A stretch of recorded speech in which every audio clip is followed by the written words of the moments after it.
Let me ask you, what really makes a good doctor?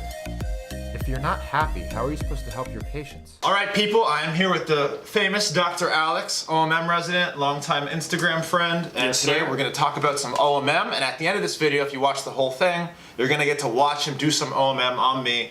I'm a little nervous, but stay tuned, and we're going to do this thing. So Dr. Alex, let's start off. Just introduce yourself. Tell everyone who you are. So I'm Dr. Alex King. I'm a second-year resident at PCOM, which is the Philadelphia College of Osteopathic Medicine. I'm the only resident in the department, which is awesome. So I have 8 attendings that I work with on a daily basis. And yeah, we treat patients with our hands, heal people. It's really, really fun. I love it. So I'll talk to you more about that in a second. So I'm an osteopath myself, so I'm super pumped to have you here. There's a lot of rumors behind osteopathic medicine, osteopaths, a lot of stuff to disprove and teach people about, right? Yeah, absolutely. All right, so let's start off with what is OMM and what does it stand for, and tell us about OMM. All right, so OMM means Osteopathic Manipulative Medicine, right? So it's a form of hands-on medicine. Started actually in the mid-1800s in America by A.T. Still, M.D., D.O. He founded this concept of osteopathy and osteopathic manipulation. And what it is a bunch of techniques that we use to move tissues in the body, bones, tendons, ligaments, muscle, what have you, really everything. And the goal is to align everything, make things symmetrical, correct postural dysfunctions, and make the patient feel better in the long run. So that's an awesome explanation. I learned a little bit about history. I remember A.T. Still, my first year, they taught us about that stuff. That's why I'm growing this, cool. You know, trying to be A.T. Still. I like the beard. You look good. Thank you. So another common rumor that I've heard is people say, what is the difference between OMM and chiropractor? It's basically a glorified chiropractor. Disprove that. I've heard that too. Disprove that. So it's an interesting history, right, between DOs and chiropractors. The guy who founded chiropractic manipulation, his name was Dr. Palmer, and he was in DO school. He was in osteopathic school, and he left the school after a couple years and started this other type of manual medicine. And then from there, chiropractic just spread, and now it's pretty well known.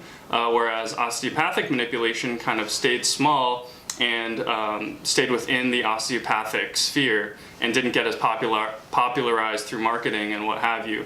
But chiropractors don't have any actual medical school training, so that's, I think, the #1 difference between, you know, DOs and chiropractors is that DOs can go into any medical specialty, and a small subset just happen to specialize in manipulation, like myself.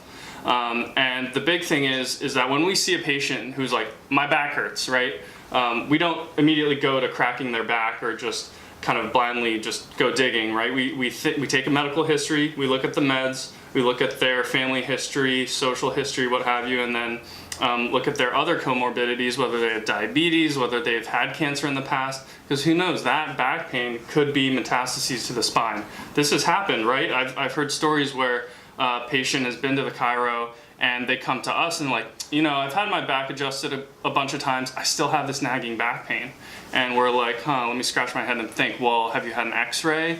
They're like, I don't think so. And so we'll get an x-ray or do a formal workup with labs or whatever you need, find out it's like multiple myeloma or a certain form of cancer, and you're like, whoa, this should have been treated like way back with medicine. So yeah, I think that's one of the major differences. We have, you know, doctor eyes and chiropractor eyes in the way that we look at the spine. And I think it's super important because you want to make sure you're not missing anything, right? That could be life-threatening, causing this pain. And another big thing is we're trained in, you know, thousands of different modalities in terms of manual techniques, right? There's counter strain, muscle energy, balance ligamentous tension, ligaments, I could go on and on. Whereas chiropractors typically like to stick to HVLA techniques, which means high velocity, low amplitude, as you know and learn in med school. That's the fun stuff. Yeah, that's the cracking, right? Cracking. Yeah, and so that's the thing that they typically use a lot. Although not all chiropractors just stick to that. You know, a lot of chiropractors do other soft tissue techniques. They do postural kind of exercises, stretching. There's a lot of amazing chiropractors out there, and it goes with any field. There's like the good and bad of each field, right? So in a way, we're just different in the philosophy, in the medical training, and the amounts of techniques that we use. And I think that's about it. Yeah, it's a great explanation. Yeah. Ben is home. Yeah, we got a full house right now. We got Ben, the dog, Adam. So many people. So the next thing I wanted to talk about is when is OMM used? When is it, when do you need it in the hospital setting, the outpatient setting? What do you got there? I got presents. We're recording a little video right now. Tell me about when OMM is used, on who, what is it used to treat, how do you use it? Okay, so OMM is used, honestly, it can be used on just about everyone. Most commonly, it's people with like neck pain, back pain, pains that we all kind of live with or learn to live with because we don't know there's an option out there to have it fixed by someone, right? By a medical professional. We're just like, oh, I got this back thing. I'm just gonna have to deal with it, I guess, because like that's how life is. But really, it's like you can see me for low back pain, but also like for migraines, headaches. Maybe it's a problem with your skull that's actually from a traumatic injury where you were in a car accident, you hit your head and you were like, that's it, like I hit my head, I get headaches now. But also I treat infants who have difficulties with feeding, infants who have misshapen heads, that's really common, called plagiocephaly. I even treat like 90-year-old people with arthritis, just doing very gentle techniques. I'm not gonna crack their neck or their back, but I am gonna take into consideration what their complaint is and address it in the proper way, which might be very gentle, or it might even just be using a dry needle or acupuncture or things like that. So yeah, there's like a ton of different things. Even patients with fibromyalgia tend to get a lot of relief because their nervous system is very sensitized and is sensitive to like input, right, by their body. They get pain all the time. And it's not fake. A lot of doctors are like, oh, you get pain all the time and we don't see anything on imaging, so it's all in your head, you should go see a psychiatrist. Yeah. Well, honestly, it's not all in their head, so to speak. It's in their nervous system. Their head's a part of it, but also their peripheral nervous system. What are those inputs to the body? And so I kind of address and think of the body in that way, in a very functional, movement-based modality. And yeah, that works for my patients that I see. Oh, that's great. So rewind a little bit. You were talking about using manipulation on infants, on headaches. Correct. Now, I think that's a pretty... No one knows that. No one knows that you can use OMM to treat headaches. Yeah. To treat cranial bones, which have sutures that are actually move. That they're not stuck into place. And that's the one thing that we learned during our first 2 years. And that's, I think... I don't know, do chiropractors learn that stuff? Cranial manipulation? There is a separate kind of therapy called craniosacral therapy, which was developed by, I believe, Dr. Upledger, who I think is an osteopathic physician, but in a way he developed that course to train non-osteopathic physicians, such as like physical therapists, chiropractors, in that modality. So it's a different terminology. The one that I'm trained in is called osteopathic cranial manipulative medicine, or OCNM, or OCMM. There's a lot of acronyms out there. Yeah. But it used to be called osteopathy in the cranial field. However, we want to emphasize more of the medical aspect of that, so we changed the name. But yeah, so some chiropractors out there do craniosacral therapy, which is very similar to osteopathic cranial manipulative medicine. But, a DO kind of came up with this idea, so I would think you'd want someone as a DO to treat you with cranial manipulation in that way.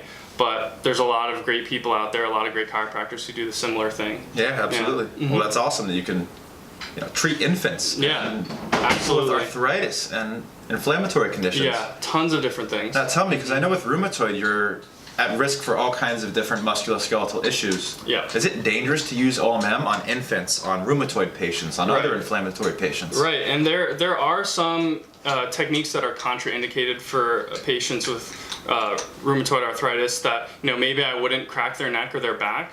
However, you can do much more gentle techniques that don't involve that kind of thrusting.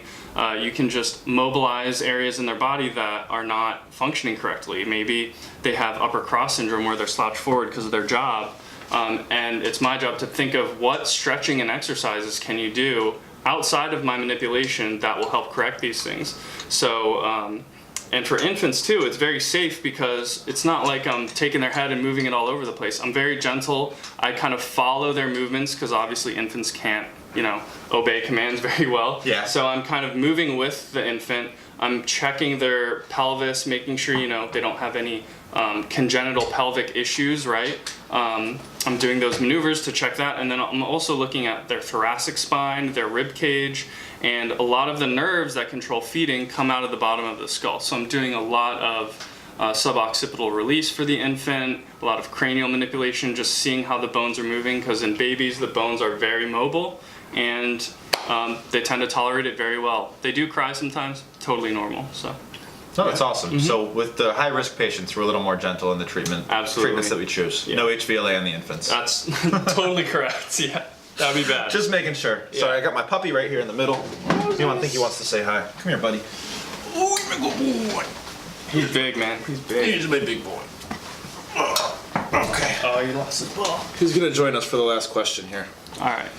For the people here that are thinking about going to osteopathic school or that are already in osteopathic school, I know personally my OMM training kind of ended after my second year, but you're in residency. You decided to keep going and doing this. What is that like? You're still learning OMM. For the people who are wanting to go into osteopathic school or continue their OMM education, tell us a little bit about what that's like. Yeah, so I think it's a very tight-knit community being an osteopathic manipulation specialist. We're out there treating patients who have not found relief for their pain.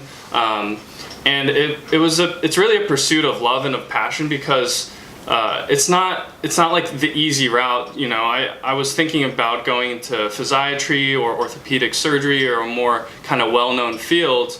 However, I wasn't as passionate about, trying to heal patients with these hands-on techniques that aren't interventional and really not relying on too much medication to treat pain.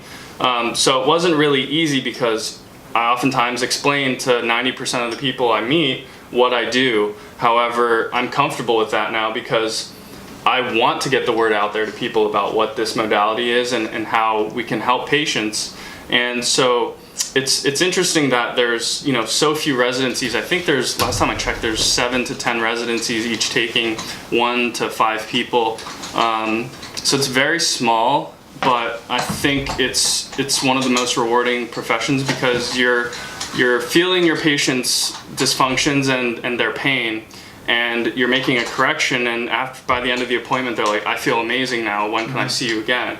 And you really get to know them over the course of their life and over the course of that injury or that dysfunction, and then you can eventually bring them to a place of thriving in their body rather than dealing with these chronic issues.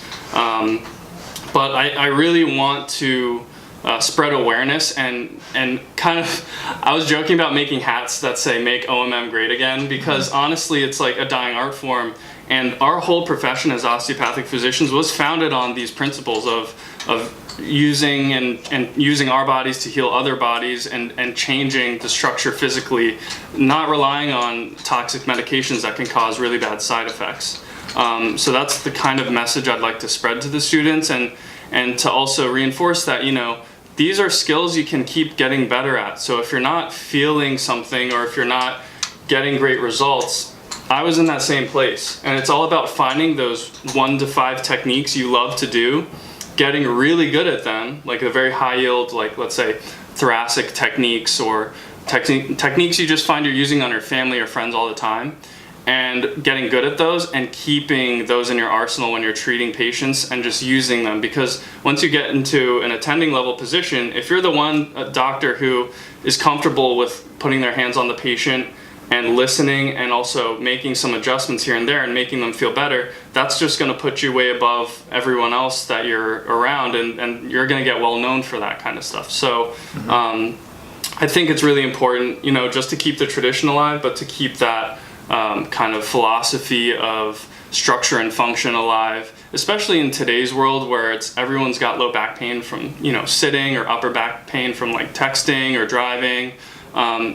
So my whole goal is to kind of combat that by embracing osteopathic manipulation, and just spreading the word about it. Love it. Yeah. So you were saying the relationship between structure and function, and that's one of the principles that they teach us in osteopathic school. Yeah. Is that the body as a unit has an unbelievable ability to heal itself if everything is in alignment, symmetry, and working correctly. Absolutely. But if that musculoskeletal system gets out of alignment, out of symmetry, your ability to heal yourself declines. Yeah. So that's what we do, is we try and restore Yeah. that symmetry, restore that alignment. Yeah, absolutely. Awesome. Alrighty, so you stayed, you watched. Now you're gonna watch me get some osteopathic therapy. What are we gonna do to me? My neck, my back, We gotta diagnose you first, see what's going on. All right, let's do it. Let's take it to the table. All right, so it's time. We're gonna diagnose me and see if I have anything wrong, and then we're gonna treat me. Let's get into this thing, yeah? Let's do it. Alrighty. How do you want me?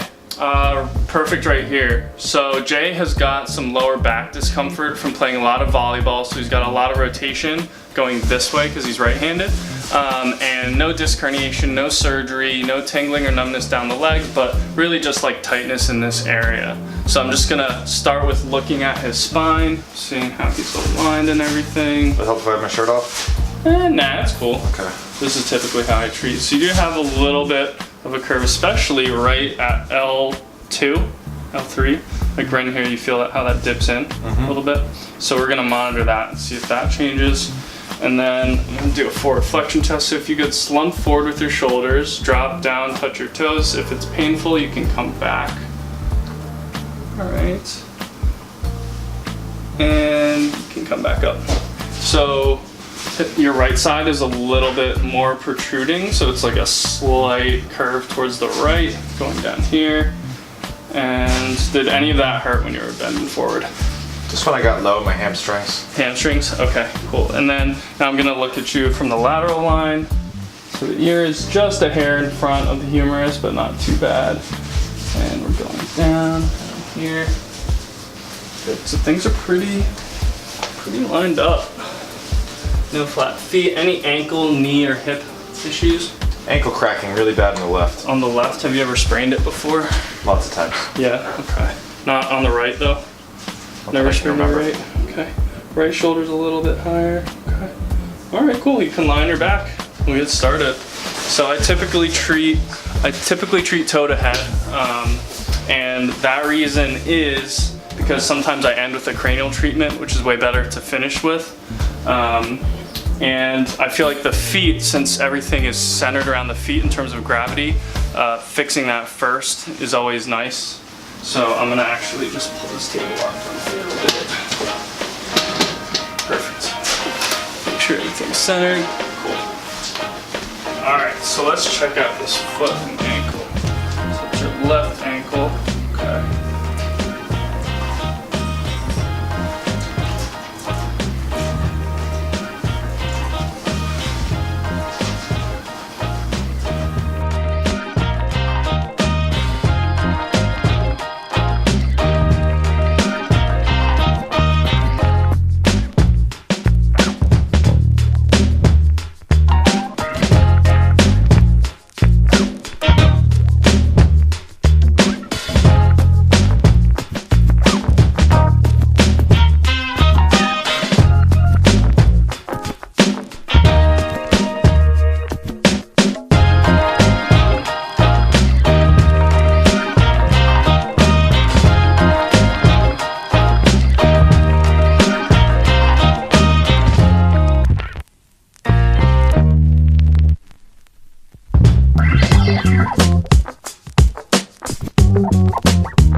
Bye.